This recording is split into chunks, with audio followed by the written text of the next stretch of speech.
each candidate has a timer, each candidate has a budget of a certain amount of time, and we're asking candidates to exercise their budgeting skills. This time with time, not money. If you get elected, you'll have to worry about the city budget. And with that, let me move on then to Mr. Tiggs, Marcus Tiggs. Time to start using your time as stipulated before. You're on. Thank you. Good evening, everyone. My name is Marcus Tiggs. I've lived in Culver City for 25 years with my family. The reason we moved to Culver City was because of the public safety, the schools, just a small town environment. I like to call it the essence. I was planning commissioner for 2 terms. That's a total of 8 years. In addition, I'm currently the chair of the Fiesta La Bayona Committee. I've been on that committee for approximately 12 years. I've been very active in the community, helping various organizations during different events. What I do in my civilian life, I'm a bankruptcy lawyer representing debtors, creditors, creditor committees, individuals, small and medium businesses. So I am familiar with finances very much when it deals with a broad spectrum of business activities. My military experience, I'm a retired lieutenant colonel in the United States Army, Branch Field Artillery, and I am a combat veteran. I was a battery commander as well as a battalion commander, and I worked on a general staff, and I was a chief of staff as well. The reason I'm running is simply attempting to keep a balance in maintaining the essence that we love of this in the city. We are in a crossroads. There are a lot of young people, young families moving into our city. There are a fair amount of developments coming into our city. We have various issues that we need to consider. As an insolvency professional, one of my themes is looking to the future and focusing on our budget and making sure we don't just spend money because we have extra money, but be prepared for any rainy day that may occur. Thank you. All right, sir. So you're experienced with monetary budgeting as well as budgeting time. All right. Let's now move on to Thomas Small. You're up. You may choose to discuss an issue or offer an opening statement. Go right ahead, sir. Hi, my name is Thomas Small. I'm going to introduce myself and then move on to the issues. I was born in Northern California and grew up there and in the Philippines, where my mother's from. I have a very American story in that I was the first one in my family to go to a 4-year college, and I went to Yale and graduated with honors.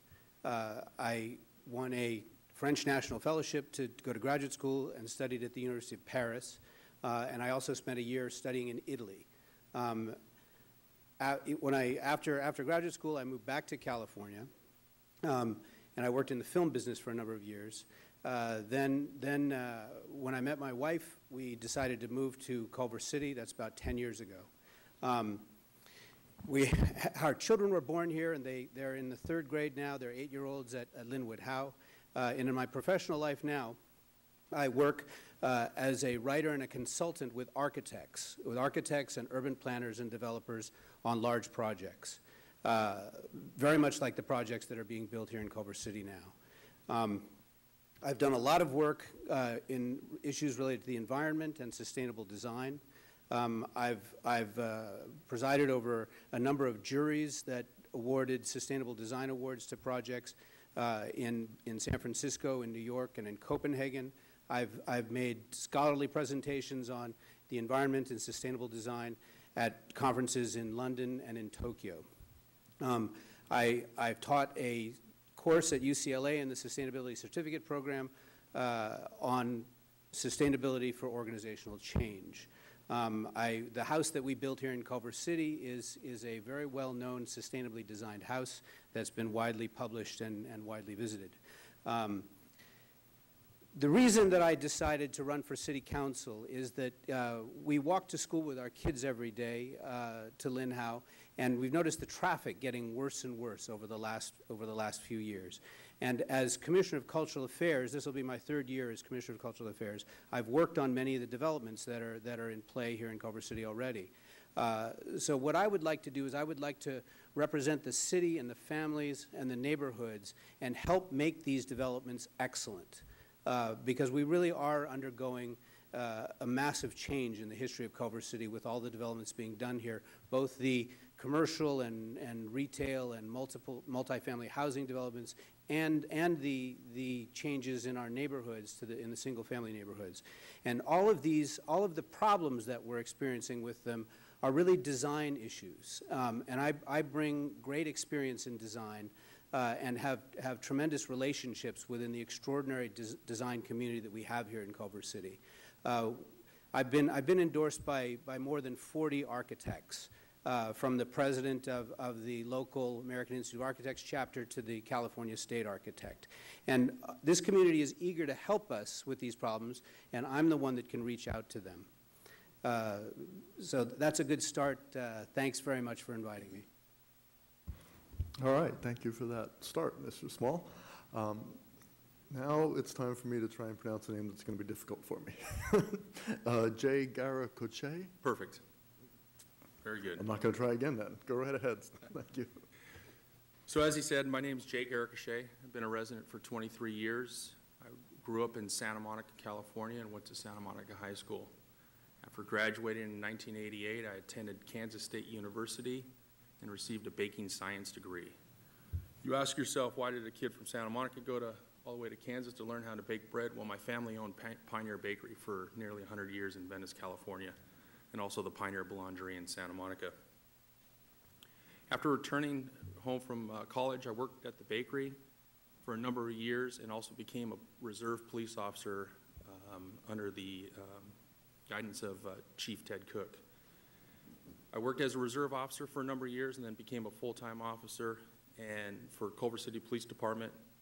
And during my 20 years as a police officer, I was a field training officer, I was a motorcycle officer, and I also worked the elite robbery homicide desk as a detective.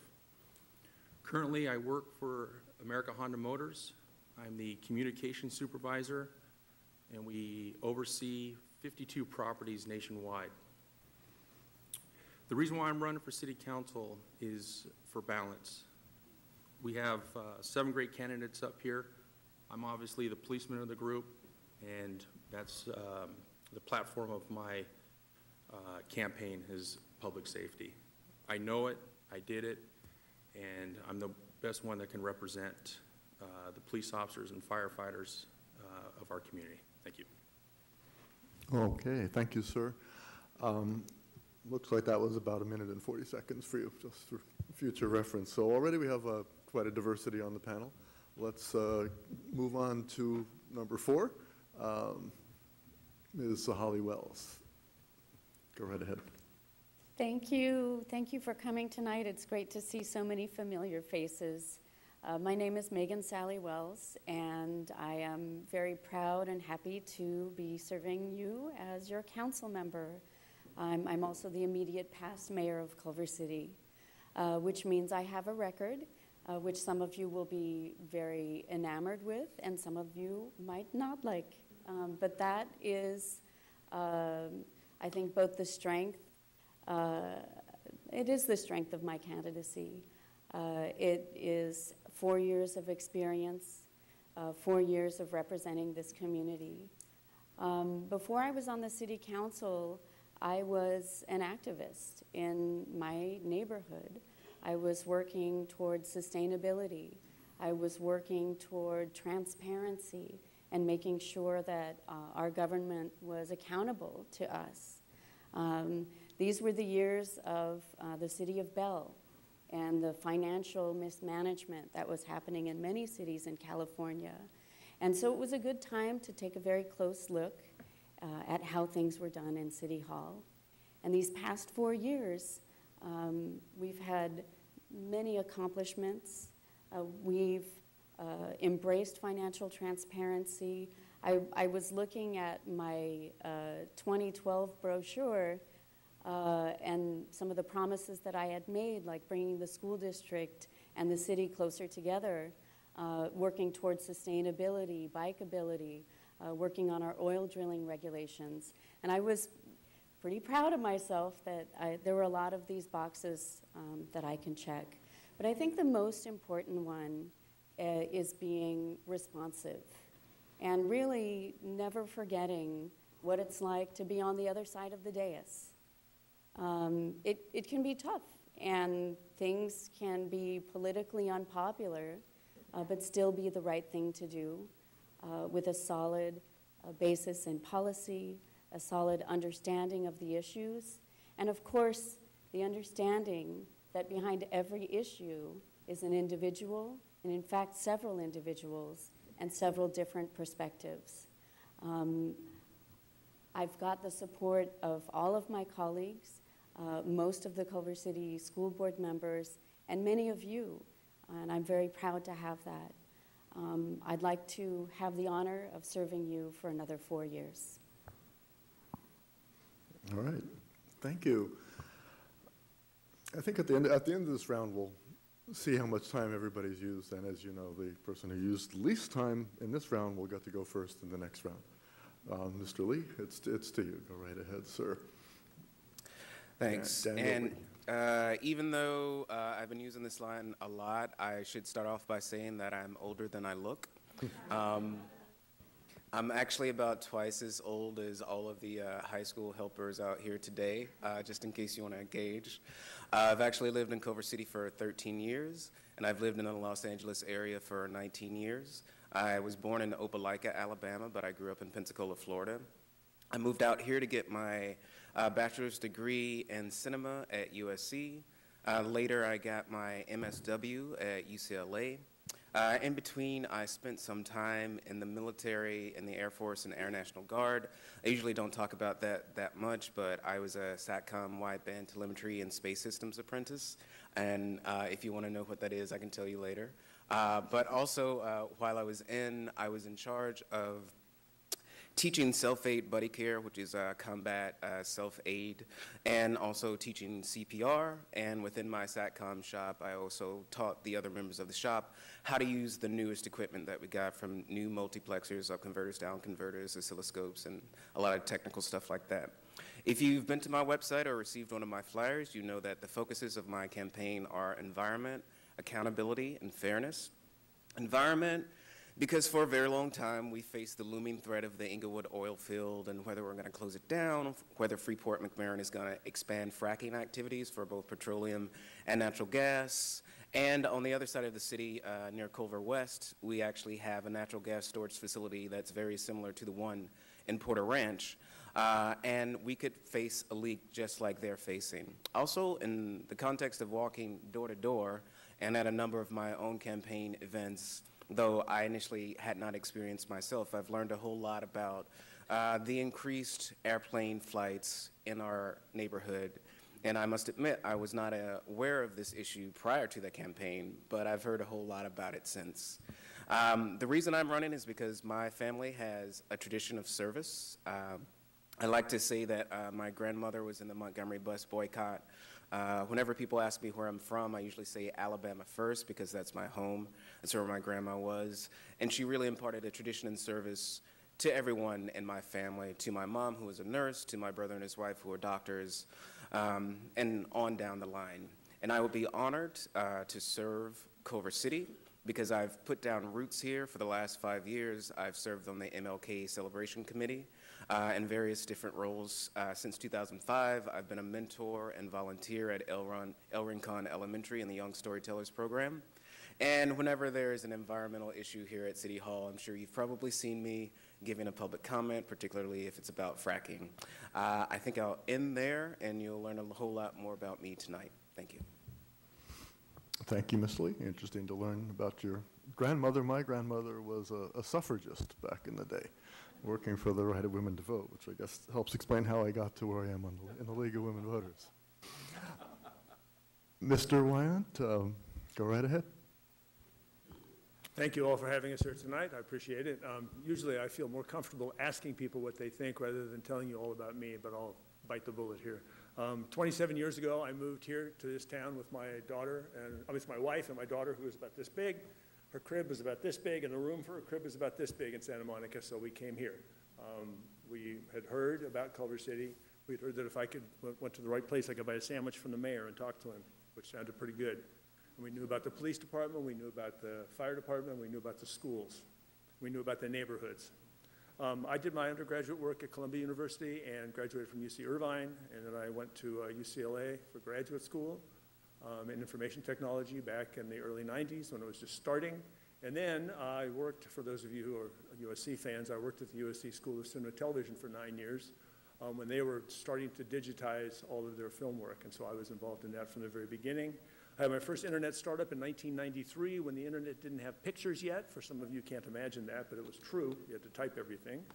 And I'm currently a planning commissioner. I have been for 7 years, so I'm sitting up here. I have a track record as well. You can watch, if you really want to sleep well, you can watch videos of me on doing planning commission work until 10:30, 11 o'clock at night, reading, holding 1,000-page documents that I'd had to digest in the 4 previous days. And why am I running? Because when we first moved to Culver City, my daughter was young, I was in graduate school and working full-time, my wife was starting her career. Things seemed great in Culver City. Just everything was great in Culver City. And finally, one day we woke up and realized that things weren't just great in Culver City. There were people who were working hard to make things great in Culver City. And a lot of the times you don't even notice them. There's plenty of people who work for this city who nobody even knows their name, and they make your life and my life better every single day. And in the course of this campaign, I've interviewed virtually everybody who works in the city, from the top down to about the middle. That's the reason I have the endorsement of the Employees Association. And I found out that a lot of the ideas that we all think are great ideas, the city's already working on. Imagine my surprise. And part of my job is to carry that to you, to let you know what's going on, and then to turn around and find out what you want and take it back to the people that I've got relationships with in City Hall. And I built those relationships in my time as a planning commissioner. I'm an IT consultant now. I have my own business. My clients include Gensler & Associates, which is the largest architecture firm in the world, the 4 Points by Sheraton over here, a number of many small businesses, an insurance agency, a rock and roll band, an Oscar-winning actor, who I used some social media work for, and a lot of small businesses. And I'm also the only person who sits up here who is endorsed by the firefighters and the Culver City Employees Association and the Culver City Chamber of Commerce, and I even was endorsed by the kids in the Kids Forum. And the reason I make that point is because you can see that my support spreads all the way across the political spectrum. All of the work I've ever done in my life has been collaborative. Software development, television production, higher education, and what I do for a living now is collaborative work. I work well with people, and I know how to get things done. And I've proved that on the Planning Commission, and I've proved it on the Ed Foundation, where I also served as a board member, and on the Chamber of Commerce, where I served as a board member. I'm the person who's ready to hit the ground running on August 29th, 27th, whenever the day is when we get signed in, sworn in. And I would appreciate your vote, and I'd love to talk to you now and later afterwards. Thank you very much for your time. Thank you, sir. Everybody so far has had quite different backgrounds, and we've got one more to go. I talked with this gentleman beforehand. I believe he's probably, well, anyway, he's got a different origin story. I'll let him tell it. Go ahead, Mr. Erickson. Yeah, hi everyone. It's really good to see so many people here because I think it's really important that we engage locally in our politics. And when you vote in a local election, your vote really matters. So remember to vote on April 12th. I'm Swedish by birth, American by choice. I'm the only immigrant on this panel. I actually came when I was 27 years old. I've been here for 33 years in the United States, 27 years in Culver City. I've been living here with my wife since then, so we have celebrated 32 years now in marriage, and we have 2 kids grow up here in Culver City. The oldest one is third-year medical school in Chicago, and the youngest one is doing his last year mechanical engineering at UC Davis. So my wife said, so now you have a lot of time on hand, and I don't want you in the house, so can you please run for city council? So, The wife is the boss, so you have to do that. My background is really, I have a master's degree in computer science from Lund University. It's one of the leading universities in Europe. And came out actually as a diplomat. I worked for 2 years as the fanciest title I ever had. It was the assistant to the attaché of science and technology. So I was for 2 years a liaison officer between California high-tech industry and Swedish high-tech industry. And that really got me hooked, and that's really why I stayed here in this beautiful country and started to live the American dream. It was a challenge for my wife and myself, and we started out with fairly little. And now we have 2 companies here in Culver City. We have 10 employees. One company is Eurovat Refund. We assist American companies in navigating the value-added tax system in Asia, Australia and Europe, and clients Facebook, Apple, Siemens, down to, well, we've done a couple of the movie studios, and down to small individuals. The other company, SI Tech Trans, work with business development, where we work with European companies, German and Scandinavian, in environmental technology. In the last 6 years, it's primarily been that we also do medical device that we brought here. So any man that has prostate problems, I know everything about that because I have a couple of products on the market out here now. So we, on the environmental side, it's really interesting to see what Europe can offer us and what we can bring here. So I work with waste to energy and with recycling, and there's a lot of technology there that we can bring to this country. I'm also the chair of the Finance Advisory Committee here in the city. That was put in place 3 years ago when we voted through the Measure Y. And we've been working hard on transparency, and the City Council gave us sort of a mission, and one of them was to see what we could do, and we worked, and you will see a lot of the efforts up on the website. What's interesting is that I was nominated and actually voted by all 5 City Council members to that committee. So I had a great support, which resulted in that I became the chair of the committee, and I have been re-elected chair 2 times. I think that's a testament to my way of working with people. I sort of bring people together. I try to find the solutions. It's sort of the engineer in me. I sort of look at where is the common denominator? Can we get there? Can we get that done? And then we look at, is there anything else we can do? But at least we produce that. So I think I can actually be a very productive city council members, and all the support you see from, I have currently the 4 of the 5 city council members are endorsing me also for this campaign, and 4 of the 5 school board members. So you will see that action from me. What I also, everyone talks about military. I actually is a retired captain also, but from the Swedish Army, and luckily Sweden hasn't been in a war for 212 years, so didn't have to do the fantastic service that Marcus Tiggs did to actually go into the hot zones. We did UN service in Cyprus. The beaches were fantastic. So that was another area where I sort of worked. So it prepared me. I have sort of a lot of leadership skills. Been trained, and in the small business, you know, everyone that has a small business, you have to make decisions every day. You have to make sort of conscious decisions. You have to look at the money. You have looked at what you can get back from doing that investment and so on. And I do that on a daily basis. And I think that will serve very well for the city in the future with the financial challenges we are facing.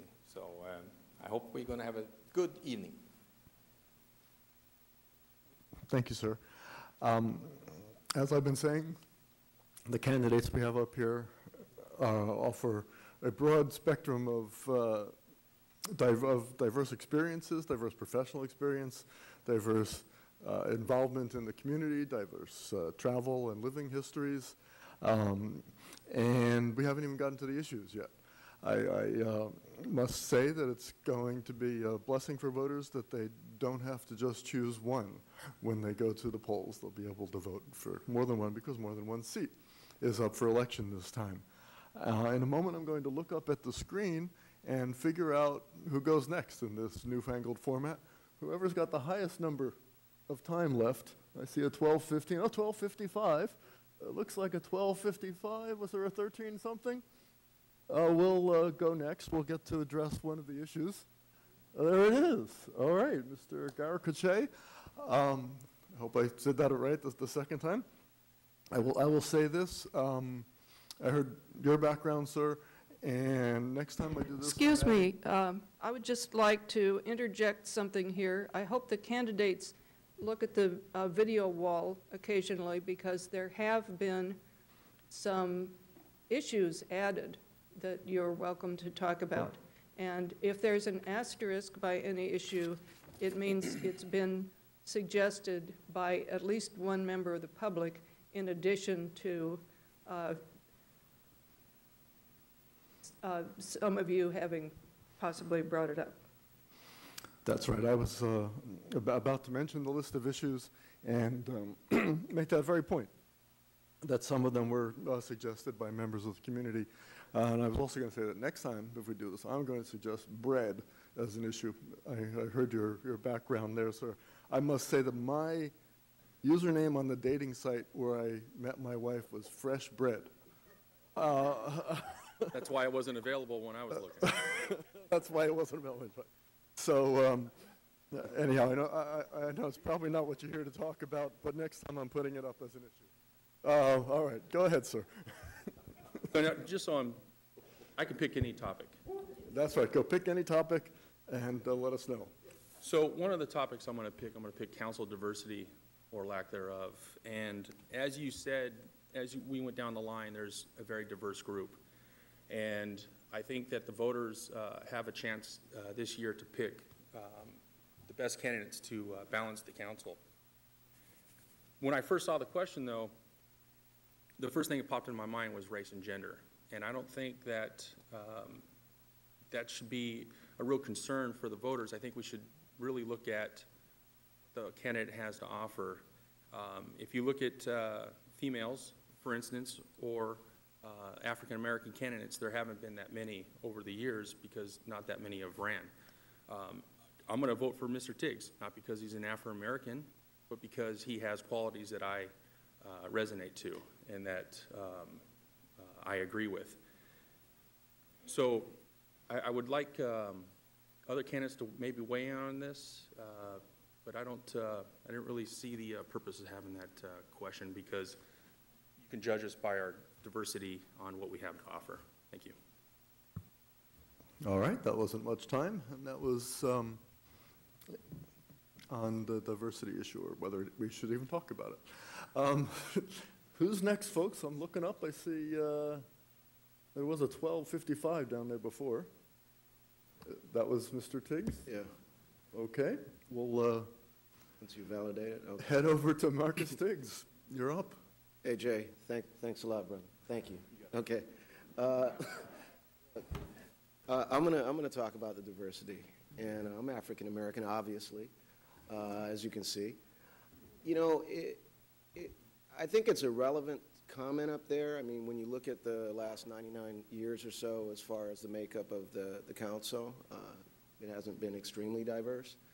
However, being African American myself, I look at it, I don't want someone to vote for me just because I'm African American, and then I would hope someone who elects not to vote for me is because I'm African American.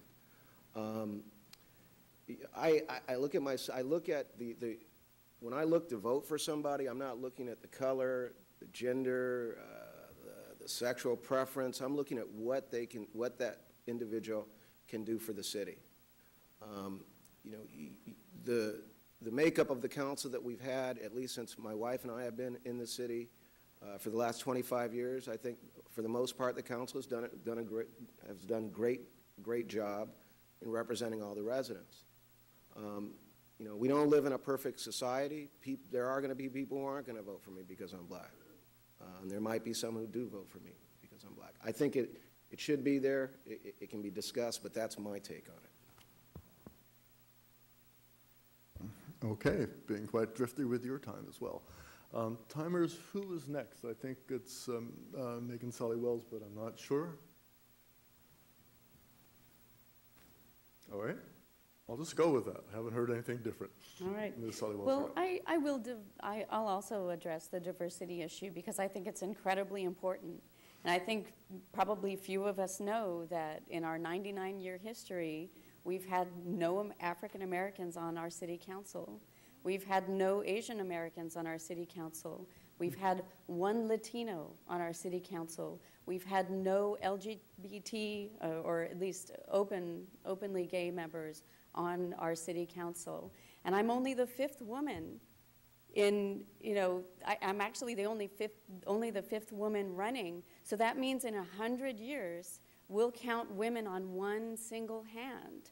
I think that we do not live in a post-racial society. I think we have very important issues that we need to discuss, and that I'm proud that Culver City itself is extremely diverse, and I'm dismayed that our council has not been. I think one of the underlying issues, and I'm so glad to see you all here, is lack of voter turnout. We have under 20% voter turnout, and I think the result is that we have less diverse voices that are leading us. This is a great city. I think I've done a great job, and I know a lot of the council members before me have done a great job. But perspective matters. I know that there are things that I've brought up because I'm a mom, and that my colleagues have, luckily voted with me, but some of these things just didn't occur to them. So all things being equal in qualified candidates, perspective is a definite plus in my view. All right, thank you very much. And as long as we're talking about diversity, for the benefit of people watching at home, let me just say that it's just a random coincidence that we have the one woman on the panel sitting in the middle. We didn't deliberately set it up that way, but there we go. She's number 4. And it looks like Mr. Lee has about 12 minutes left and would be next to speak. So you're on, sir. Sure, and I'll briefly comment on this topic because one of the reasons I'm running for city council at all is that Megan Solly Wells visited our MLK celebration in January 2014 and mentioned that there had never been an African-American council person in Culver City. That was a shock. I had considered getting into politics maybe 4 years from now, maybe 2 years from now, but that was what pushed me over the edge. And I think personally, you should vote for whoever you want to vote for whatever reasons you want to vote for. But I feel like if you give me in particular an actual look, you will find numerous reasons to vote for me besides the fact that I'm black. Also, to Megan's point, I am sort of astounded the more and more I get involved in Culver City politics and Culver City civic life at the lack of women running for office. Because the people that I see doing the most work in other civic organizations in Culver City, even in campaigns in Culver City, my own included, are women. So I would encourage all of the women in the audience, even the ones who think maybe they're too old to run or too young to run, to consider running in 2 years. Well, there we have it. I think we're up to Mr. Small, who offers, at least from his background, I heard continental diversity in terms of continents he's lived on. You can address this subject or move on to another as you please. You're on, sir. I'll do both. I feel like it's kind of a happy accident that I'm Filipino American and Asian American and the first of us to run for, I think, any office in Culver City. And I'm really happy to represent that community that is hugely underrepresented in our political scene here in California and throughout the country.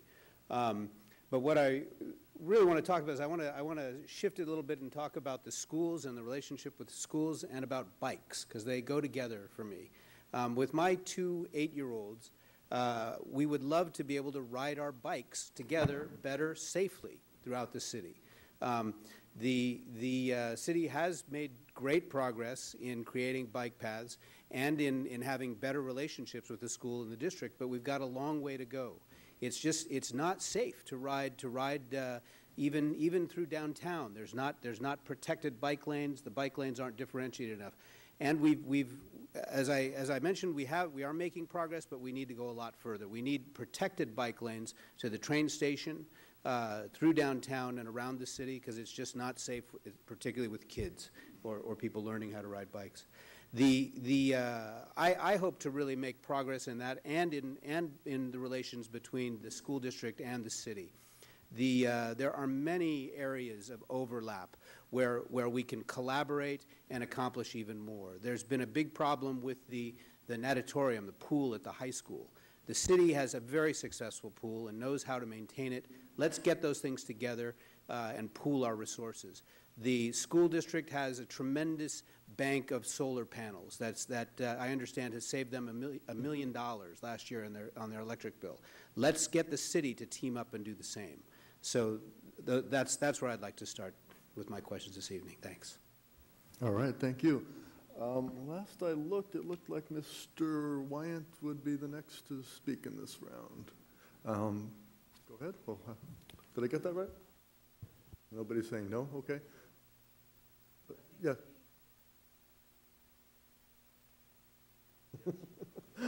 There we go. All right, all right. And it's no good since it's what is it? Okay, you're going next. Okay.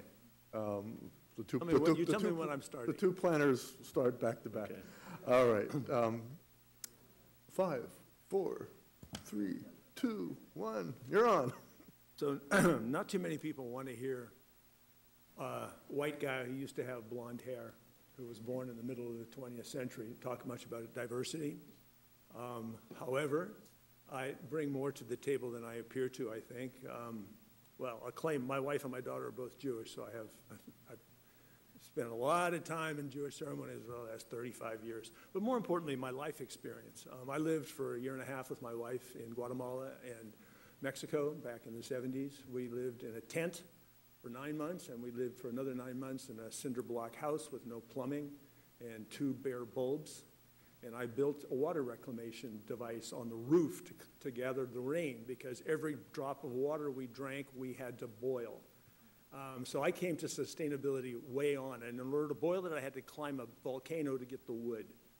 So when you do that for long enough, you don't forget it. Your life changes, and it really changes a lot. There's been a bucket in my shower for 35 years. Why wouldn't there be? I also taught English in China for 4 months, in mainland China. Another place where sustainability is not a luxury and is not a buzzword. It is the way people have to live because they don't have any money. And both of those things changed my life. I speak Spanish fluently, which changed the way I speak English and the way I write English. I was a professional writer for a long time, and I never would have been as good as I was if I didn't speak Spanish. It changes the way you think about things. And I am aware of that. I am also aware of what I look like. I'm a tall, white guy who was born in the middle of the 20th century. That's a good hand to hold. That's an ace-high flesh, and I'm aware of that. But I also think I bring a lot to this town. I think I have a lot of skills. I think I'm more qualified to be on the planning commission and on the city council than most other people. And I want to do it, and I'm good at it. So enough about diversity from the white guy who used to be blonde. There you go. So you're not the only one who used to have more color in his hair. All right, so because Mr. Erickson, a computer scientist, did not limit himself to 140 characters in the first round. In fact, he spoke most in the first round. He's speaking last this round, so go right ahead, sir. Okay, I want to shift over to one of the items that's balanced budget, and it's a star, so someone asked the question. The first thing I want to clarify is that by law, the city needs to have a balanced budget. So there is no other way around it. That's why we have a fund, emergency fund, and other money set aside to be able to, in case of that we want to do stuff, but we don't see that we have the revenue, that we actually can backfill the money. One thing that we've done in our financial advisory committee that I think it's really important to see the vision that we have and that we have worked on, and that is that we suggested changed fiscal policies. And one of those policies was that if the city runs a surplus, 40% of the money should be set aside to a capital improvement maintenance fund. And as of today, we have $6.8 million in that fund ready to be applied. We also said that anything that's been rented out from the Vets Auditorium and other facilities, we need to add 10% to set aside for maintenance, because the redevelopment agency was the one that maintained everything for us in a way. That's gone. That fund now has $700,000. I think this proves that I actually look for the future. I have a vision and I have an idea how we're going to get through when the hard times hits, and how we're going to maintain our city. Well, there we go. That was more brief this time, so I think it's time for the timers to synchronize what's on their timers with what's on the screen. Have we done that? And once we've done that, we'll scroll to the list. I kind of wish we had 2 more monitors up there. We could fit the whole thing on the wall at once. We need a big cinema. We need an IMAX theater here, or 3D. Okay. We're watching live as the returns come in. It's almost as exciting as election night.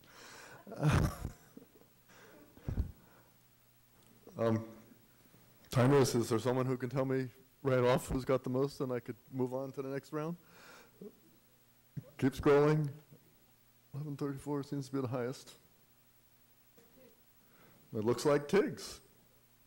There we are. You're on again, sir. Thank you. I guess I'll talk more. Choose an issue. And, Let me, let's go to, can you, oh, never mind. you can scroll these. I also have copies of the... No, I got it. You got it? Okay. Yeah. I have copies of the matrix that was submitted earlier, if anybody would like to see it. Let's go with airplane noise. Let's go with airplane, what? It- I'm just kidding. Can I move, can I do that? Is that how it's described? I can't hear you. Yeah. Okay, yes, I'd love to go with airplane noise. Ready, set, go. Okay, that's exactly what it is. With the next gen RNAV, most of you may be familiar, the FAA is adjusting the flight paths essentially to allow a larger throughput for planes to come in and come out of LAX. It is impacting us. I've talked to a lot of people in the city indicating that the altitudes are lower, the sounds are louder, etc. What we have to do, in my opinion, and as a lawyer, is that once the report comes in, and that's the report that the FAA has already reviewed the environmental assessment, and they've looked at our comments. Once it comes in, there's 60 days for the city to essentially pull the trigger and file a lawsuit if we're going to do that. I think we need to really seriously think about potentially doing it and balancing the costs as well. I say it this way because I do not want us to get into the quagmire that the city of Phoenix is in. The city of Phoenix waited too long. They filed their paperwork, and now there's a pending motion to dismiss, FAA arguing standing. So I think if we look at seriously about filing the suit, grab other cities that are affected or impacted, maybe joining us with it, maybe we as a community and as a region can convince the FAA they should really readjust what they're doing. That was done in Minnesota or Minneapolis in their multiplex. Their multiplex is a bit different than ours because it was multiple airports, multiple regions.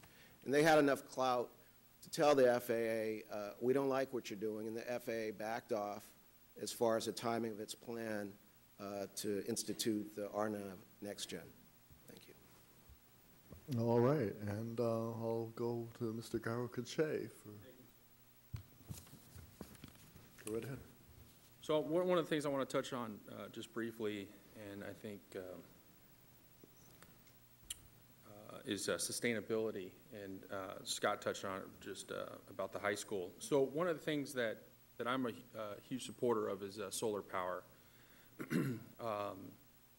And we need to continue to build on the road of solar power. I'm the only candidate here tonight in front of you that has solar on their home. And not only do I use solar for my energy to drastically reduce my electric bill, but I also use it to heat my pool. I have solar panels that the water flows through, and I get an extra month at the beginning and end of the year with a warmer pool at no cost. I'm running the pump anyways.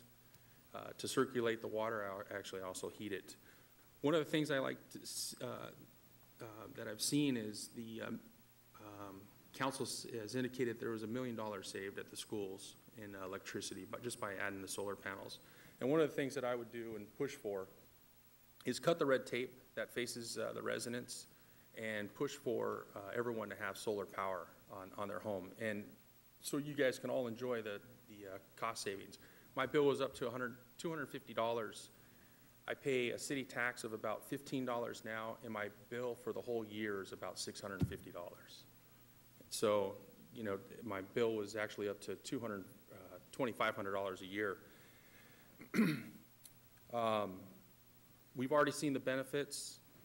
One of the things that I'd like to do is have solar on top of every city building in Culver City and harvest the sun the way it's being designed to do. Thank you.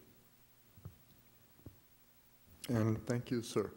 We'll go to Mr. Lee next, followed by Mr. Small, I believe, and Ms. Solly Wells in that order. Go ahead, Mr. Lee. Sure, and since the conversation was broached, I'll also talk a bit about sustainability. One of the more contentious recent city council meetings, even though there have been a few frequent recently, was around the proposed adoption of a sustainable city plan that was being pushed by partially one resident of Culver City.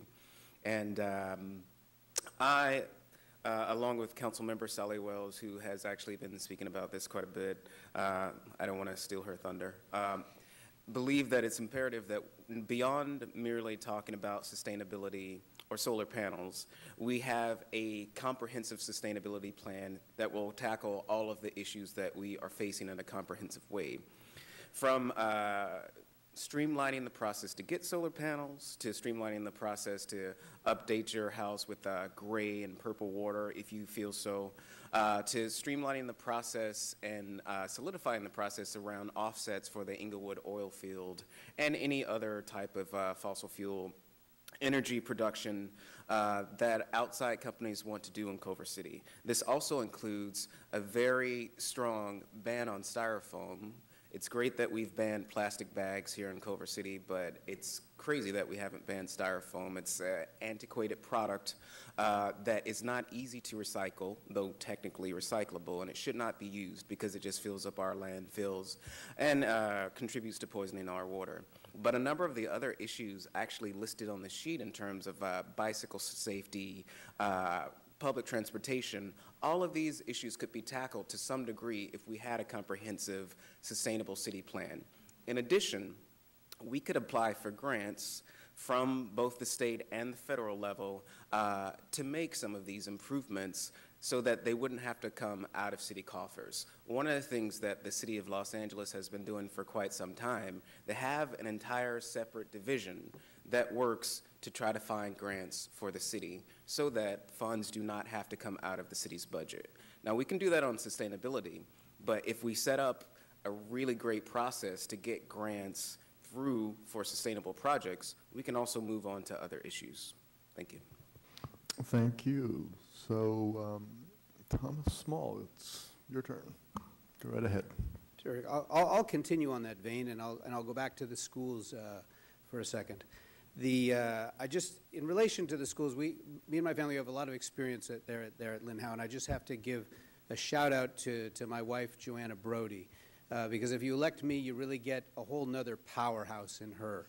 She's as many of you out there already know, she's the president of the PTA at Linwood Howe, and she was just named the Volunteer of the Year for the entire school district. She started a Spanish program there that I teach in as a volunteer. And will really help coordinate with the schools. We have a great relationship with all of the schools. There are more than 10 school board members and former school board members and presidents that have endorsed me. And we really need to collaborate with the schools, particularly on sustainability, as I mentioned before. We need a sustainability master plan that can link together the city and the school district, because that covers, you know, most of the territory within our city and could really make a huge impact. And that master plan needs to be completely integrated. Every aspect of sustainability needs to be addressed in it so that we can go at it in a coordinated, rational way. The background that I have in sustainability can really help us achieve that. I've worked with many of the great organizations that we have here in Los Angeles that are focused on sustainability. I've been endorsed by the Los Angeles League of Conservation Voters, by the Sierra Club. I got an A grade from Bike the Vote. I've worked with Tree People and with the United States Green Building Council for many years, and I've also been endorsed by the president of Mujeres de la Tierra, which is a Latina environmental group that has worked a lot in Baldwin Hills. So that master plan uniting the schools and the city is very important.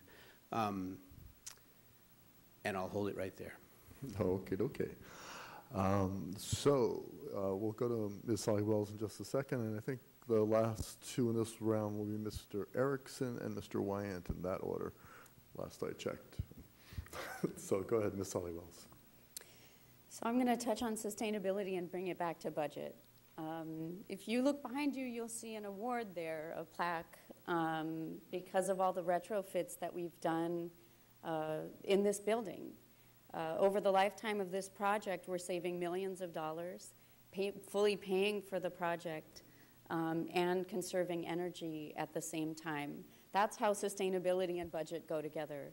It's waste not, want not. It's common sense. I'm very proud to have passed the plastic bag ban. It was something I was working on as an activist before I was on the city council, and when I got elected, I was able to see it through. And Mr. Lee, you should come to our sustainability subcommittee on April 6th, because that's what we'll be talking about the styrofoam ban. We have a representative from the city of Santa Monica to tell us about theirs and how, what a good thing it is. So I actually chair that committee, and we've been making a lot of progress in sustainability and happily saving a lot of money in the process. I inherited a really bad budget. We were in the waning years of the Great Recession, and just a couple months before I was elected, the redevelopment agency was eliminated within the state of California, which was hundreds of millions of dollars that we were using for economic development, arts programming, and a lot of and affordable housing, which we lack.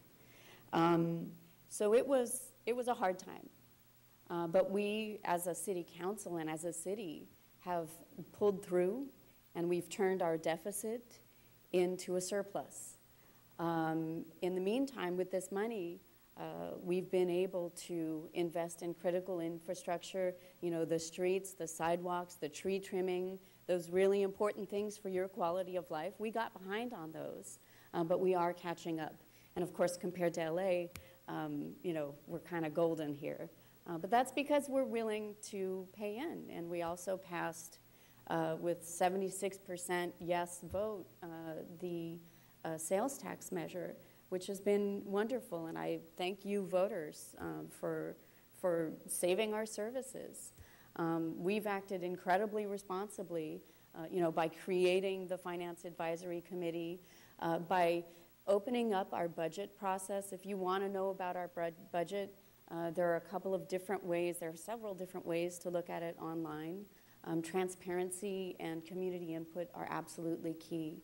Another investment that we're making that I'm very excited about, we're putting $10 million into a municipal fiber network so that we can deliver high-speed internet access, which we're providing for all of our schools, for our children, and we're also putting in major business corridors. So these are the investments that are going to pay back in terms of economic development, well-being, the education of our kids. All their testing is online now, so they're really hungry for the bandwidth. And, you know, I've been through 4 budget cycles. I've been part of crafting how we talk about our budget.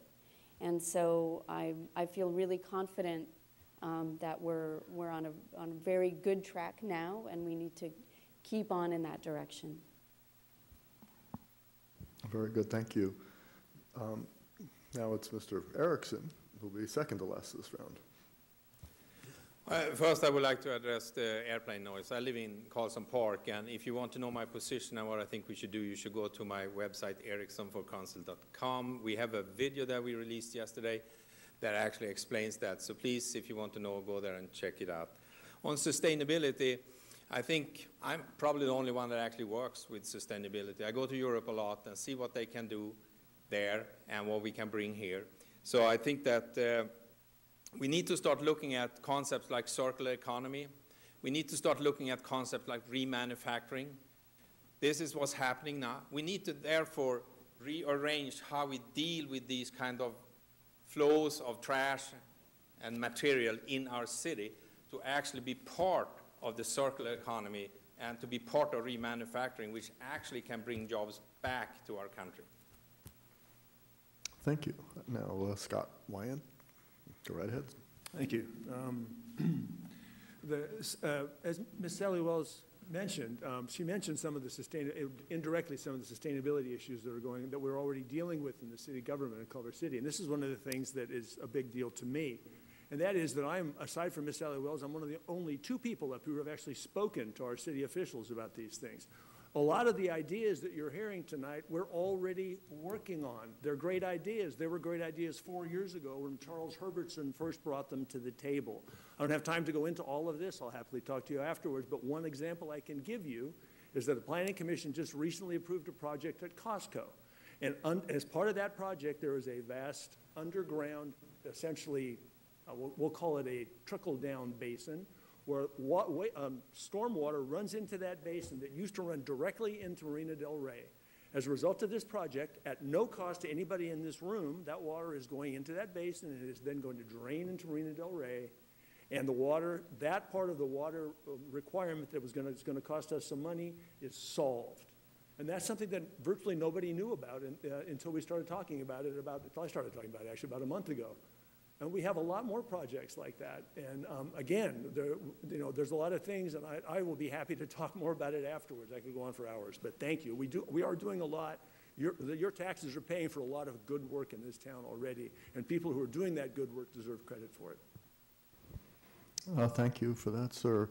I've been slipped a note that says we may be able to tack on a little more time for the candidates' totals. So at this point, what I'd like to do is sort of take a pause, and I'll be watching the screen for the time totals, and as the screen scrolls up and down, I'd ask the candidates to please look at the issues that are up there so that you can choose issues for the next round. That was an interesting discussion about sustainability as someone who doesn't, ooh, what happened there? Well, no, we've been transported outside. I think that's a tribute to daylight savings time. It's probably, if that was a live feed, it means it's still light outside, which I kind of doubt. Here we go. I'll be watching this. Yes, I know. I did want to say that I've been coming to, I'm a resident of the city of Los Angeles myself, but I've been coming to Culver City from time to time because there's a train here now, the Expo line. It's a great thing. It's also a great thing to bicycle to. I don't think I heard anybody mention that.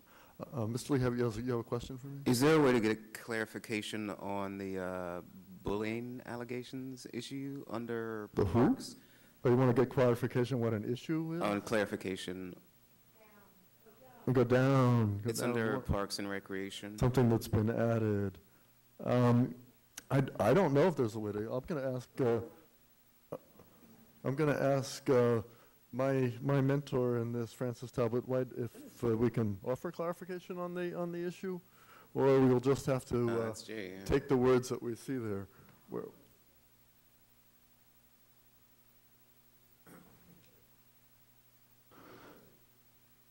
If none of the candidates object, we can ask the person who turned in that topic to clarify it. Do we know who that is? Yes. All right. What would the candidate's pleasure be? Shall we ask for clarification? I see no objections. Go ahead, Francis. Why don't you hand whoever that is the mic, or Brett will do it. The question, the direct question, the synopsis of this is, what steps would you take to investigate violations of civil rights in the Department of Parks and Recreation who ignores their own bully-free zone? Interesting. They have a thing, in case you haven't noticed, in all the parks it says this is a bully-free zone. But the problem is that the city doesn't follow their own rules. And a lot of people at the senior center in particular are under this heavy thumb. Okay, sir. Thank you. So we're on a pause at this moment. You may or may not, as you please, pick up on that topic. Timers, are we? Oh, we're adding the time. Okay. So in just a minute, we'll get to the bottom here, and we will. I'll figure out who's supposed to speak next. We've lost our. Who was it that predicted the technology might not work today? Somebody did. Oh my. All right, here we go. We're back in the text zone, and time is magically appearing. Look at that. 9 plus. Wow. We're adding 6 more minutes, everybody. Amazing. But, did somebody apply for a federal grant of time? Somebody did. We got a federal grant from, I guess, the League of Women Voters of the United States. Has Set your timer. agreed to give us time. So all of the timekeepers can reset their timers for the new amount that they see on the screen, or will see when I scroll it again. But we still will need to stop at 8:50 to allow for one. So it's illusory. You probably won't actually have that Right. much time. It's. I don't know if this was such a good idea. All right, let's. I think your idea of break time was very good, but of course, I didn't factor it in when I divided. You know, maybe we should take the 6 minutes off. I think we should just take the 6 minutes back now. No. Because then we won't be as fair as if we take. Okay, you want the 6 minutes off? I think so. Yeah. You know, you're just encouraging us. Never give politicians too much, as much time as they want. Yeah, the closing statements will come after 8:50. So, Francis, if we could please, I will, as moderator, I will exert my moderatorial authority and say we'll go back to the times as they were before. Okay. Let's make sure we do the subtractions correctly now. We have math students. There we go. That's better. All right. There we go. 9:36. Okay. 13 minus 6. 7:40. Ooh, close.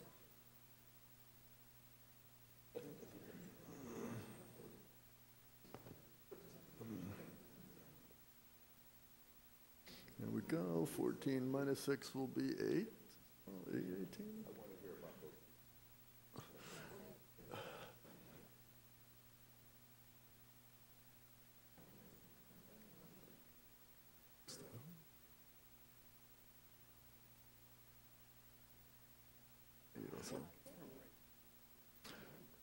Okay, our pause is just about over because, sorry, the 807 minutes. No, one colon and we're done. There we go. We got the colon. It looks like with 9 minutes and 36 seconds remaining, Mr. Tiggs is the reigning time budgeter. All right, and gets to David. go first in this round as well. All right, you got a tough job there, David. doing what I can. Take it away, sir. All right, as a bankruptcy lawyer, I like to talk about budget stuff, and I know it's not glamorous or anything like that. But look, over 50%, about 50% of our general fund is used for public safety, emergency services, and that's just the way it is, and that's the way it is in most communities. Measure Y, yes, we the voters, we voted to maintain the levels of service that we have. Measure Y was really replacing about $8 or $9 million, $8 million that we lost from the redevelopment agency.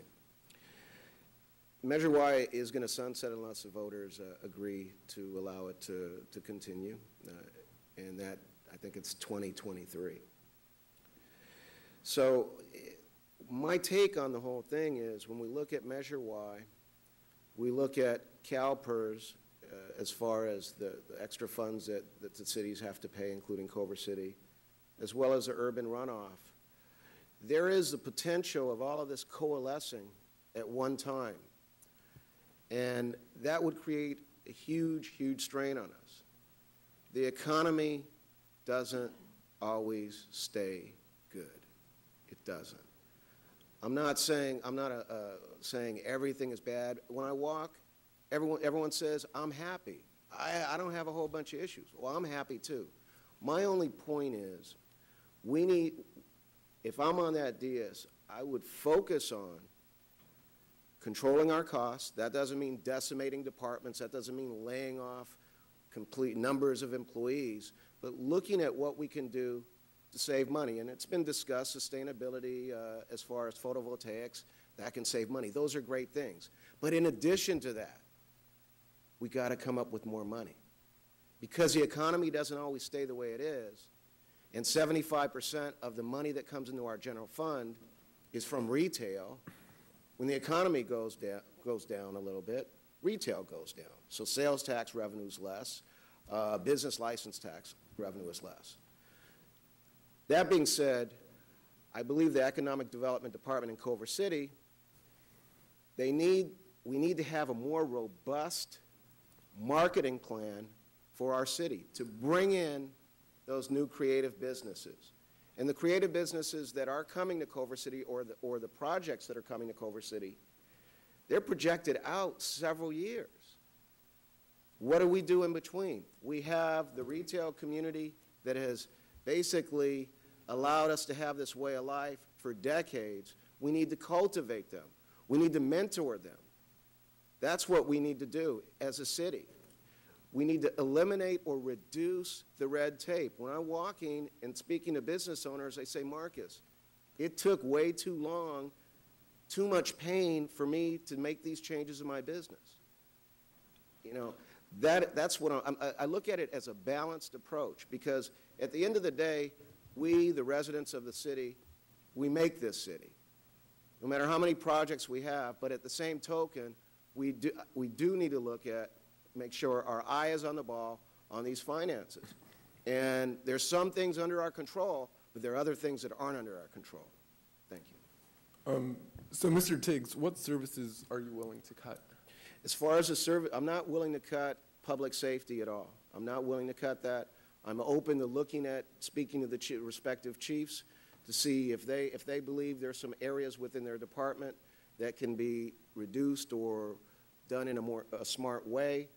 As far as a specific department, I would poll or have the city manager poll the department heads and ask them, you know, department head J or Y or whatever department head it might be, can you reduce it by, you know, a quarter or some percentage? And if you add it all, they might say, no, I can't.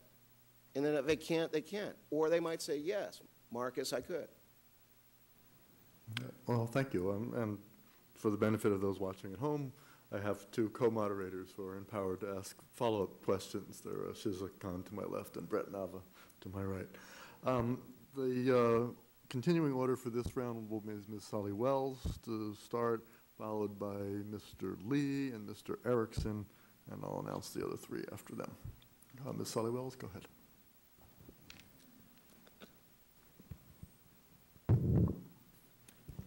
So I want to talk about fracking. We have 10% in Culver City of the largest urban oil field in the United States in our backyard. 10%. It's on a 7.4 fault line. Okay? This is in our backyard. It's been operating since the 1920s, but of course, in the 1920s, there was a lot of easy oil. And in the early 1990s, that easy oil was gone. And there were plans to make the largest urban oil field in the United States into the Central Park of the West. But two things happened. The price of oil went up. The technologies for recovering oil became more advanced. Fracking and friends, because there are a lot of different techniques that have just as much impact. I have been on the oil drilling subcommittee since I've been on the council. My colleague, Vice Mayor Andy Weissman, has been serving with me all of this time, and unfortunately, he's termed out. We are in the midst of creating stringent oil drilling regulations to protect our city, and a big motivator for me, the reason why I'm working so hard to get reelected and why I hope you'll vote me back into office, is so we can continue this incredibly difficult and vitally important work. We've passed a resolution asking Governor Brown to ban fracking, which he did not do. When our senator was an assembly member, we supported her fracking ban bill, and then when she was became senator, we supported that bill as well. Unfortunately, those did not pass, and so we keep working. There's a lot we can do in our city, and I definitely want to see this important work through. All right, thank you. Mr. Lino? And I'll just briefly touch on the last two comments. Firstly, I think when it comes to development, to some degree, we need to put on the brakes and reassess where we are, and we reassess where we want to go. Because there's been a lot of development that's been good and positive in Culver City, particularly in the last decade. But recently, and in my opinion, if all of the projects that were in the pipeline before the redevelopment agencies were taken away were actually in process right now, we would have more traffic and more parking headaches than we currently do. As it is, around the city, there are residents who complain on a daily basis about people both using their streets as faster through streets, as parking lots. And if a lot of our development continues in the same way, that will increase. So one of the things that we need to do is stop, take a moment, make sure that these developments are actually good for the city, make sure that we're requiring enough parking and enough environmental mitigation so that they do not negatively harm the citizens of the city. In terms of fracking, one of the reasons, and this push as candidates do for endorsements, that I reached out both to former Santa Monica Mayor Mike Feinstein and current LA City Council person Paul Koretz for their endorsements, is that the environmental issues that we face are regional issues. And we need partners who are willing to work with us to solve those issues from the start. Mike Feinstein has a great record in Santa Monica as a former mayor and council person on environmental issues. If you know Mike Feinstein, that's why you know him. Paul Koretz is perhaps the best LA City Council person in the last few decades on environmental issues, and he pushes them aggressively. I've also been endorsed by Holly Mitchell our state senator who pushed a fracking ban, as Megan just mentioned, and the Sierra Club and Congresswoman Karen Bass. I think solving the issues around the Inglewood oil field will be the task of our next city council, and possibly the one after that, as long as we all know how long these things take.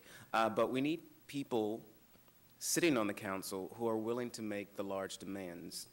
In my opinion, I'm in favor for the most stringent setbacks and mitigations that we could get, but I'm also thinking back to the activist and organizer in me, and I'm more in favor of making a push to close down the Inglewood oil field entirely and turn it into a wind and solar farm. And then once it's cleaned up and all of the oil waste is mitigated and it's safe, we can go back to that plan of turning it into a park that was, I don't know, 12 years ago. Thanks. Interesting. Mr. Erickson, sir.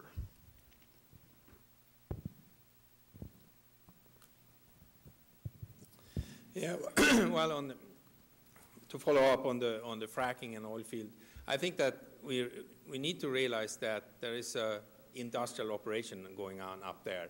So it's not just fracking, it's actually they do regular drilling also. They store oil, they have pipelines going. I think that the city council is doing now and what's going to come in front of the new council, we need to look at all aspects of the operation there. So it really is as controlled and stringent, safe as it possibly can be done, as much as the city can manage to put in there. So it's, you know, they acidize wells in some places. You know, we need to look at all aspects, so not just on one way of extracting oil. We need to look at the whole complex up there. On the other aspects on economic development, it's sort of interesting. I think I'm the only one here who actually has. I brought a European company over who actually established and incorporated here in Culver City and, about a month ago.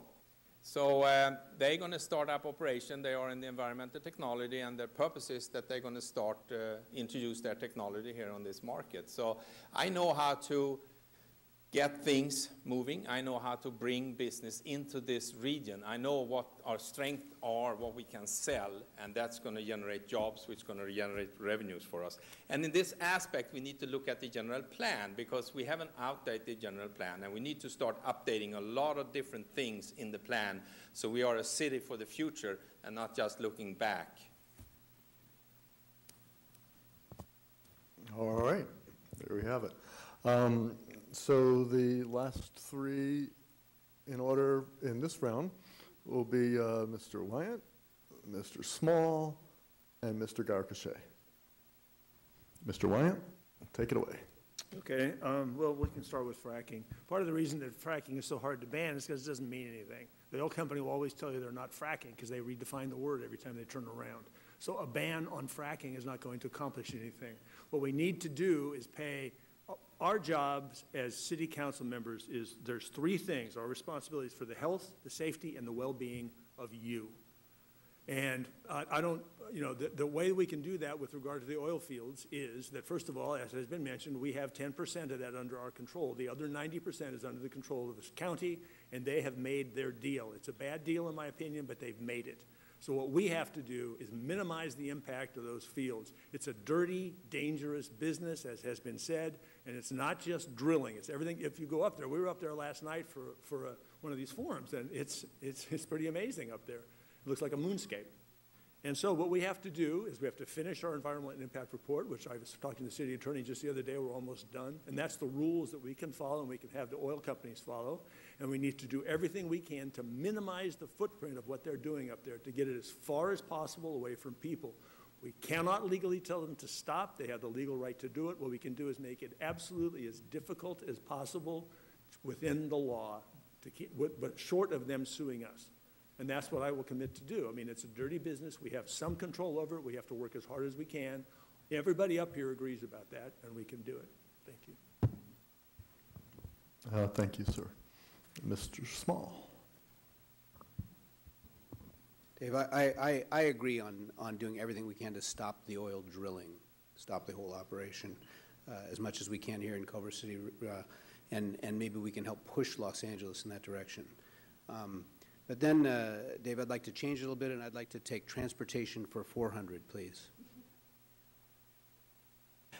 I think this is a central issue that touches on almost all the other issues here in the city, here in Culver City. As we all know, our traffic is sort of grinding to a halt. We're practically at fisticuffs over parking, at our city council meetings, justifiably so. And we need to move towards alternative modes of transportation as much as possible. In transportation design, we talk about it. We often talk about the last mile, which is the mile from the train station to your house, from the train station to your office. If we can support and encourage as many alternative modes for that, it's going to make a huge difference to our city. As many people as we can get using those modes, bikes, electric scooters, all kinds of different shuttles, stuff that we haven't even talked about yet. As much as we can do that and get people out of their cars, it's going to make it better for our quality of life. It's going to make it better for our economy. It's going to help attract businesses here and help our environment. So all of these things are linked together, and it's going to improve our city budget to be able to do that. So I'm going to hold it there and save my time for the next one. A wise move. All right, so that's one more round. And, oh, sorry, Kirkshay, there you are. You're right there on my piece of paper. Almost one more round. Take it away, sir. One of the things I'm going to touch on that is dear to me, and one of the things that I know so very well is public safety. We as a community have become very accustomed to our police and fire and the response times and the service that we get out of our men and women. One of the things that we need to do is protect that by keeping them fully staffed, trained, and with the newest and best technology available.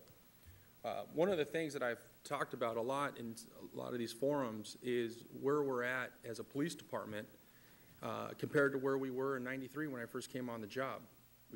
I came on and there was 130 officers. Today there's just over 100. Well, we're going in the wrong direction. The population's growing denser, traffic's growing denser, and yet we have a lot smaller police force than we did. Traffic. One of the things that we all deal with is traffic accidents. Most of you have probably lived in Culver City for a long time. One of the Chief Cook's pillars that he talked about for years and years is the traffic index. The more tickets you write, the less traffic accidents you have in a city. Well, right now, we only have 4 motor officers assigned to the Traffic Bureau. In early 2000, when I was a motor cop, we had 11. Again, we're going in the wrong direction. Traffic's getting thicker and thicker in Culver City. One of the things is you cannot affect how people drive if you don't have enough motor officers out there. With the 4 that we have, only 2 are actually working the field. One's currently injured and the other one is overseas. So how can we affect, again, how can we affect traffic? My plan is to take a look at the department, trim from the top, and put more boots on the ground. Also come up with innovative ideas, and let's look on trying to build our police department and have more officers out there. Thank you. Okay, so that's this round. My co-moderator has a follow-up on that. Just for clarification purposes, your plan to fix for fixing traffic would be to have cops write up more tickets? That's a great question. So maybe I didn't make myself very clear. So injury crashes are measured by against the number of tickets that are written in the city. So if you don't write a lot of tickets and your tickets are low, your traffic accidents and injury crashes around the neighborhoods are going to be high. As the tickets go up, the traffic accidents go down. And how you can account for that is you put a motor cop, let's say, at Overland and Ranch. That's one of the big intersections that a lot of the neighborhoods have a problem with. I worked that intersection tirelessly during my career as a motor officer. When I would show up on Monday, I would write 5, 6 tickets in a row. By Friday, no one's running the stop sign because the motor cop is sitting there affecting how everybody drives. People are creatures of habits. If you don't have any police officers working radar on Jefferson or stop signs at Overland Ranch or any other stop sign in the city, you're going to have people taking advantage of it, doing California stops, not stopping, you know, hitting pedestrians and bicyclists and everything else. You got to write tickets. It's an unfortunate thing, but it's how you control your traffic in a city. Okay, thank you. Now, while we're waiting for the time update for the next round, I would just like to call everybody's attention to one of my favorite features of this city council chamber. It's that aerial map on the wall. By examining it, and I encourage you all to do so after we're done here, you can really see some of the problems facing the city, the grid of streets relating to traffic, and stuff that looks like streets, but streets that have been sort of dissolved or made wavy. I can see them from here. I believe that's your oil field. So I encourage. I've spent time looking at that map before, and I encourage you all to look at it. It's a great thing to have on the wall when you're discussing your city. So, are we ready for the scroll so we can figure out who goes next? I see sometimes have been updated, but not Garrett-Cachet. The referees are huddling. Somebody's asked for a instant replay referee call, or whatever you call it. Somebody's thrown a challenge flag on the field. The officials are conferring. Ooh, down to 427. There, all right. 502, okay. Can we just have a little scroll so I can figure out? 605, 510, and 618 looks to be the winner. No? Oh, 640. There was a 640 at the very beginning there. At the It's still working? No, I think, I believe Mr. Erickson has 6 minutes and 40 seconds left. So I'm going to move things along here by telling Mr. Erickson to get ready, set, and go. Yeah, I want to come back to traffic. I think that, you know, a really novel idea is, for instance, that having a Culver City bus actually be at the train station when the train comes in, or when the train's going to leave, maybe I can have the bus drop me off 4 minutes before the train goes. That seems to work in almost any other place in the world. So that is actually one thing I will promise you. I will work hard on seeing that we get a bus schedule that actually is coordinated to the Expo line, and we go from there and build our structure of public transportation. Because, you see, our public transportation in this country is built on the concept of it's for people who don't have a car. My idea is that it should be for commuters. It should be for people who have a car and leave it at home 1 day a week, because they know they will get to work in decent time and on time. If they leave the car at home for 1 day a week, that's 20% less cars every day. Even if we only get that to happen once a month, we are improving our situation. So that is one thing I want to work on, to figuring out with the city staff how we can get our buses to actually coordinate with the Expo system. What a concept. Mr. Wyatt, you're up next. Well, let me be the first to tell you all that the city is, guess or not, yes, they're already working on this. Once we have GPSs on every bus, not only will we coordinate with the Expo station, but using Go LA application on your phone, it will coordinate with the entire region. You say, I want to be at Dodger Stadium at 4 o'clock, what do I do? And they say, you want to take the bus, you want to take Uber, you want to take the train, you want to drive, what do you want to do? And it tells you all on your phone, easy as pie. They're working on that. They should be finished by the middle of next year. I'm on the chamber, I was the founding member of the Transportation Task Force. We were talking to Uber 2 years ago. I had an exec from Uber at my house over Christmas. He's friends with my daughter's fiance. And we were talking about this. And one of the things I wanted to know is I'd heard rumors about that Uber and Lyft were starting to think about running shuttles. And they are in other cities. It turns out that the most recent development that we just approved on the Planning Commission, the Ivy Station, I talked to the developer. I said, look, these guys want to do this, and he agreed to devote an area behind a ficus tree to Uber and Lyft pickup, because Uber and Lyft drivers get in fistfights with cab drivers when they pull into cab stops because there's competition. And we have bus stops, and we don't want Uber and Lyft pulling into the bus stop, because then your bus is surely going to be late if it's stuck behind an Uber thing. I have an email in my box because I contacted the same guy from Uber. He's going to be back next week. He says Uber is absolutely interested in helping solve the first last mile issues we see here in Culver City. So these are all things that, again, are underway. It's really important. It's important that we keep pushing this, but it's also important to know that because everybody's accustomed to jumping in their car, everybody wants to get in their car that's parked in front of their house, and they want to drive to where they're going, and they want to park in front of where they're going, and walk in, get back, and they want it all to happen on streets with no cars. That's not going to happen any time in our lifetime. It's not happening in Oklahoma. It's probably not happening in a town 500 miles outside of Moscow anymore. It just doesn't happen like that anymore. The world isn't like that. But what the future is shared transportation and mass transit. And putting those two things together is happening. It's happening in front of our eyes. It's happening in other cities. It's happening behind our back. But it's coming here. And I promise that I'll do everything that I can to make sure that it comes here faster. The year-and-a-half delay for getting that application is a matter of putting all of the data online after we get GPSs on all the buses. And Art Ida, the transportation director, is as proud as punch as he can be of this. I told him, you should tell more people about it. So I took it upon myself to do that. Thank you. Okay, thank you, sir. Now let me just quickly say the remainder of this round's order. Mr. Small, you'll be next. You have 6 minutes and 5 seconds. Ms. Solly Wells, 6 minutes left. And then Mr. Tiggs, looks like you have 5 minutes and 10 seconds left. And then Mr. Lee, the not-so-young Mr. Lee, you have 5 minutes and 2 seconds left.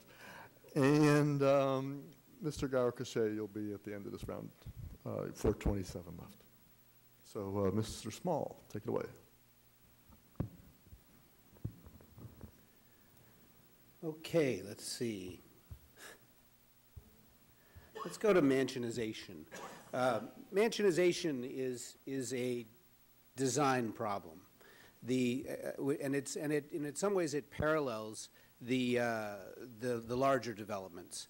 What we need to do with mansionization is we need more specific guidelines, more specific design guidelines that are focused in on each neighborhood. The City Council has put out an RFP to get a consultant to do the research to create those guidelines for Carlson Park. We need to meet with the residents there, find out exactly what's driving them crazy, and figure out how to solve it with better design guidelines. We have a tremendous design community based here in Culver City that I work with on a daily basis. We probably have more great architects here per capita than any place in the world. And they're eager to pitch in on this. We just need to reach out to them, and I'm the guy that can help do that. By establishing those design guidelines, we can achieve the growth in our neighborhoods that we need. We need to be able to upgrade the electric systems, the plumbing systems, and make the layouts so that they work for modern families, but we need to do it so that it fits in with the desires of the rest of the neighborhoods, and so that those property rights go both directions, to the owners and to the community and to the neighbors. It's a design problem with design solutions, and I can help with it. Oh, well, thank you. Ms. Solly Wells, you're on. So just to touch quickly on the bus headways, right now we have a metro coming every 12 minutes, and by phase 2 we're going to have a metro every 6 minutes. So in terms of traffic, I mean, I love buses and I ride them, but a new fresh bus every 6 minutes is not going to be feasible, and it's not going to be affordable, and it's not even going to be livable. So the good news, of course, is that the expo is here. It's opening May 20th. Out to Santa Monica. Yay, no more Santa Monica traffic for us. And I'm very happy and proud to be on the Expo Authority, Construction Authority. I'm one of the board of directors. So it's been wonderful. It opened right, just a couple months after I was elected, and I've been using it ever since to go to those very meetings. I'm also a bicycle commuter. 95% of my commutes are by bicycle. So I'm really encouraged to hear that the bike is being embraced. It's something I've been doing for a long time. When I lived in Paris for 9 years, I was car-free. And so I have a deep understanding of the power of transit that works. And I'm really happy that, that we're building on the work that's already being done to push this forward. And these decisions, these mobility issues, are not always easy, because what you're doing when you're putting in some bike lanes, sometimes you're taking away parking, which I know everybody is very concerned about. So, you can talk bike, but I hope you'll also vote bike when it comes time to make these important mobility decisions. I certainly have. Because I actually ride and I know what it's like to kind of do battle on our streets. I also, even before I was on the city council, I was spearheading the Safe Routes to School program. That's a program that started at Linwood Howe Elementary School, where my kids attended, all volunteer project at one elementary school. Right now, it's throughout the entire district, and it's got over $3.6 million in grant funding. And the premise is simple: make it easy and safe for kids to be able to walk and bike to school and not depend on their cars. And when you're making these improvements on our streets, what's also happening is that a dog walker has an easier and safer time crossing the street. Grandma and her walker have an easier time and safer time crossing the street. Joggers, you name it. It lifts all boats. So I'm really proud of this program, of the incredible work we've been able to do to bring the school district closer to the city. When I was elected, the city council school board liaison committee met once every 2 years. Now we're meeting quarterly. And guess what? Now the school board has all of their meetings in City Hall. That was work that I initiated, that I championed, and that I'm incredibly proud of. All right, thank you. Mr. Tiggs, you are on. Okay. As far as traffic, I don't know what other people here take the Expo regularly to go to work, but I work in downtown LA, so I take the Expo at least twice a week, sometimes 3 times a week. Today I took it, and unfortunately the Culver City station didn't have power, so I was dumped off at La Cienega. So I had the option of taking the bus. They said there would be a shuttle coming. And of course, I didn't want to be late for this event. The shuttle didn't come in time, so I walked. Another reason why I walked, and it's so interesting on how our mindsets are, because my thought is, okay, if I wait for 5 minutes, the shuttle is going to be in traffic, and it's probably going to be faster for me to walk. So that worked out well. But I'd like to talk about Uber and Lyft and Lyft bus, Uber bus, whatever it might be. These are all great things to kind of fill the gap, assist in the mobility, getting people from point A to that station, to encourage them to use the Expo, we'll use as an example. Because people need to be encouraged to use it. For me, it's not too bad, because the terminus is about a 12-minute walk from my house. However, for others, it's more challenging. When we talk about Uber bus or things of that nature, I have some concerns, because we are, with the proliferation of ride sharing, we're losing the taxi franchise fees. We're losing the business license fees. So if I were elected, I would definitely look into that, try to fill that hole, because it's great embracing it, but we need the money, and I want the money for our city to maintain the essence of the city that we love. Okay, thank you, sir. Mr. Lee. And I guess I'll briefly speak about transportation, just because I think I'm the only one up here who actually walks or bikes or takes a bus or train every day. I haven't had a car in 4 years, besides Megan, I'm sorry. But one of the things I think we overlook when we focus too much just on the metro is the rest of our bus system.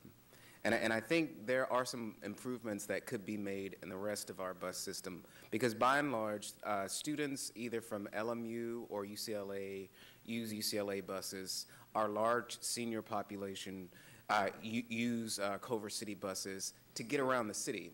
If you look at most of the routes of our buses, they are within the city. They're not on one street. They either take you to Century City, they take you down to Fox Hills Plaza, they take you to some of the extremities of the city where you often have to hook up with some other place. I think if we talk about transit, we need to talk about more than the metro, because when we're talking about the metro, we're usually talking about people who are not from Culver City. Don't get me wrong, I take the metro downtown. I take the metro downtown and then into Hollywood if I want to go to Hollywood. If I ever have to go to the Valley, sometimes I take the metro as well. But the bigger issue in Culver City are Culver City buses. And if they connect in a timely manner to the other services that a lot of our people who don't have cars use. And I think we should look into that, because the idea of having a bus ready when the train arrives is a great idea. But many of our buses only come every 20 minutes during the week and every 30 minutes during the weekend. So it's not a realistic idea based on the current functioning of all of our buses. And to make it a functioning idea would mean to drastically increase the number of buses we have on the road. I'm in favor of that if we actually have the ridership, but metro ridership in Los Angeles has been declining both on buses and trains for the past decade, even as service has been improving. And if you've ever rode a Culver City bus when it's not rush hour, there are not very many people on the bus. If you ride during rush hour, it can be sort of like a sardine factory.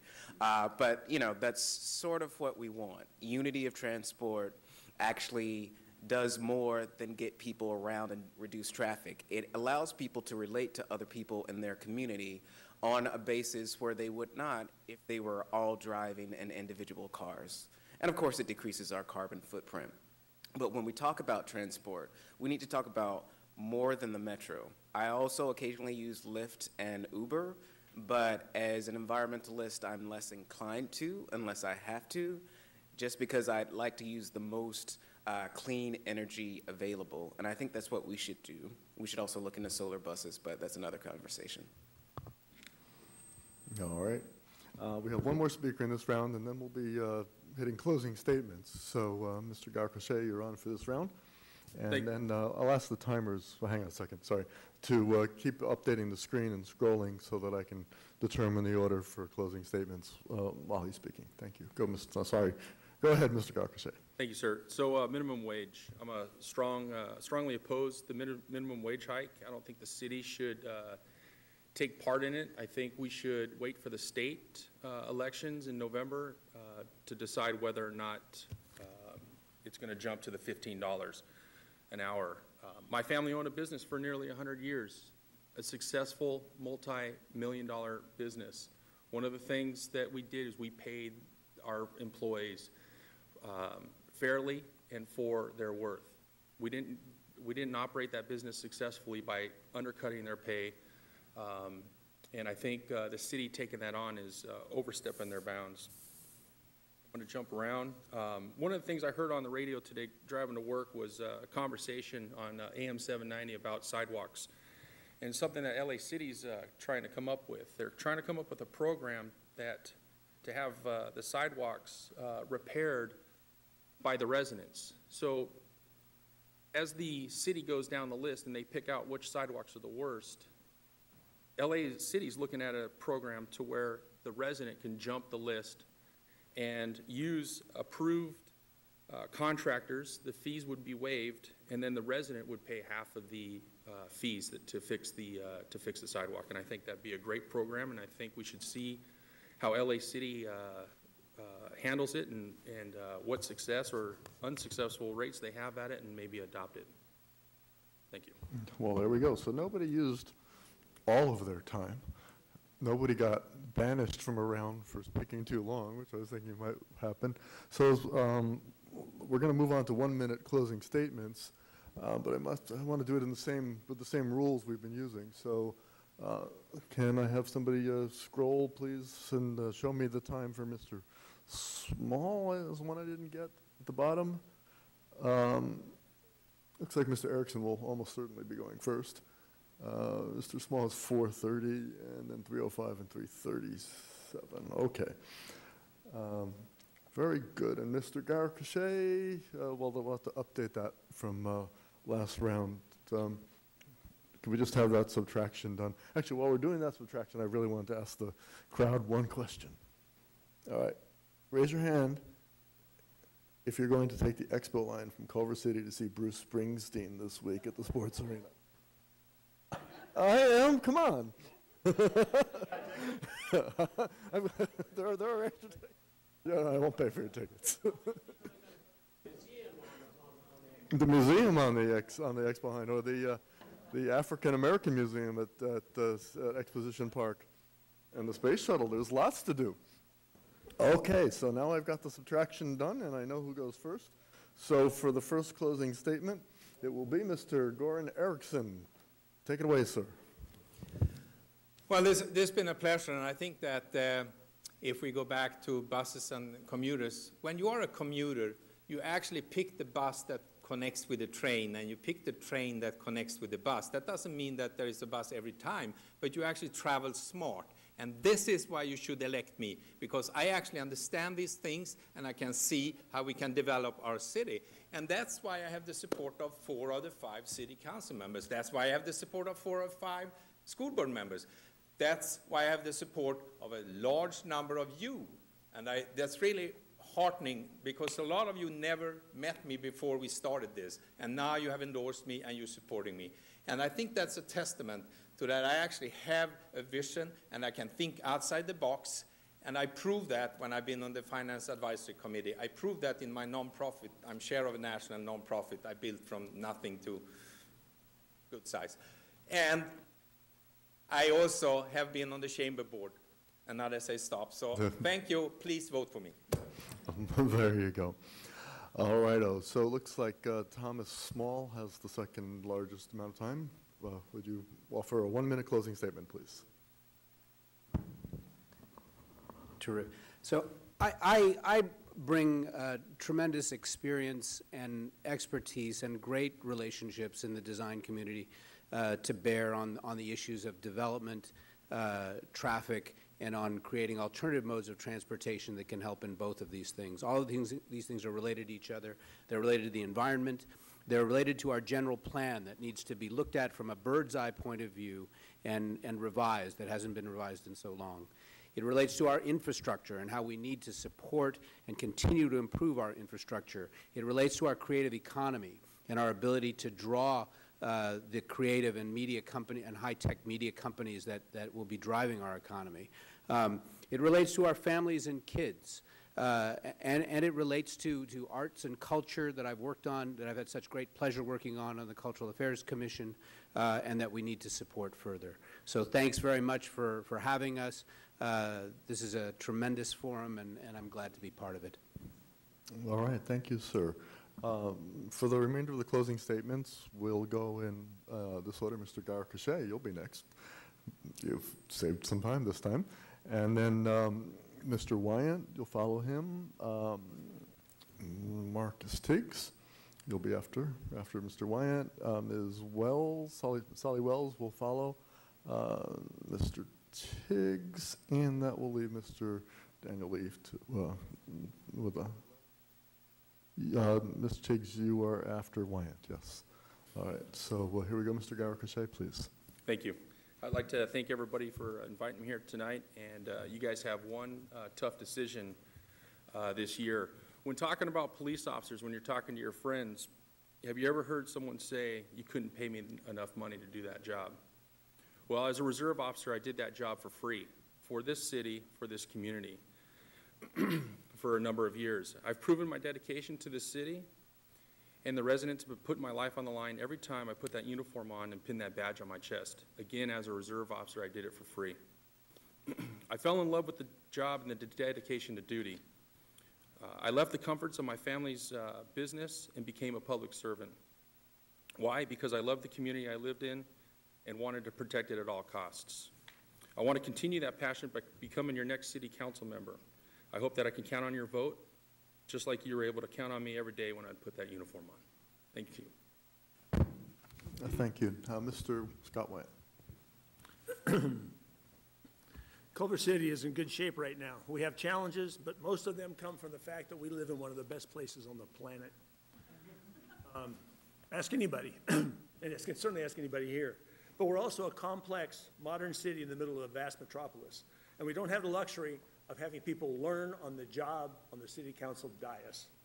We need seasoned leaders who know the leaders in town, who have been endorsed, like me, by the firefighters, by the Employees Association, by the Chamber of Commerce, by 3 sitting members of the City Council, by every person who's ever worked with me on the Planning Commission, except for Mr. Tiggs. We don't do that when we're running against one another. And lots of you. And I'm the only person who currently, aside from the my respected city council member, who actually has an active resume of working for you. I'm in the Planning Commission. I've been making decisions in front of these cameras. You can watch me if you choose to. If you need to get some sleep tonight, go home and watch me do a Planning Commission. I've been making decisions that have made this city, and I want you to vote for me because I'm ready and because I really want the job and I'm good at it. Thank you. Thank you, sir. Mr. Tiggs. Thank you. Thank you for having the opportunity to be here.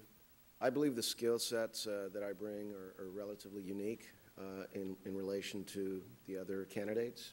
I'm the only lawyer. I've been a practicing lawyer for over 20 years, and I am a retired field grade officer. In my civilian job, I'm required to listen. I have to deal with people with counter ideas and come up with solutions that make sense. In addition to that, I reorganize companies. I understand what budgets are. And at the same token, I do understand the fabric of our community. There is an essence here. And it's not just about money all the time, but we have to look at certain things that are lacking, such as 7% of our general fund goes to Parks and Rec, and we have a lot more kids here. We need to start looking at increasing certain things that are very important to us, while at the same token saving and creating bringing more money into our city. Thank you. And I thank you as well. Ms. Sally Wells, closing, please. I grew up in Culver City, and it's an absolute honor to serve as your council member and before that as your mayor. One thing we prize here is quality of life. And a lot of us moved here originally for the schools. So I've been working incredibly closely with our school district to make that relationship thrive, and I think I've been very successful in that. I'm incredibly honored also to have the endorsement of the Sierra Club, the LA County Democratic Party, the Culver City Democratic Club, the National Women's Political Caucus, the LA League of Conservation Voters, the Culver City Employees Association, the Culver City Firefighters Association, as well as all of my colleagues. We've done good work these past 4 years, and I look forward to another 4. Thank you. Now, Mr. Lee. And I'll just speak briefly about the 2 other prongs of my campaign, which are accountability and fairness. Accountability is a prong of my campaign because I felt, and I've heard from a number of residents throughout the city, that they do not necessarily feel represented by our government. People who live downtown certainly do. People in Fox Hills or in West Culver often do not. And that is something that we need to do a better job with. Also, fairness. One of the other things that has been a concern of people across the political spectrum is the fact that their children and their grandchildren can't afford to live in Culver City. Some can't afford to live near Culver City. We need to do things that can address issues that people have lived here for 10, 20, or 30 decades having to move out, whether they be renters or homeowners. Also, I've been endorsed by the LA County Democratic Party, the Culver City Democratic Club, the Culver City Community Coalition, and a number of your friends and neighbors. And I would love to have your vote, but just remember you have 3. There you go. You do have 3. Now I'd like the audience to give a nice round of applause to all the candidates.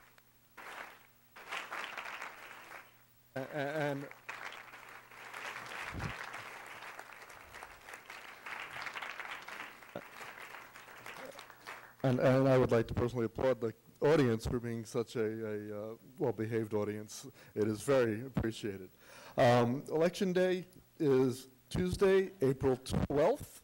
Please vote. That concludes our forum for tonight. Thank you all for attending. And Mr. Moderator, I did write to our city clerk to put the date on our website. Very good. So thank you for pointing that out. There you go.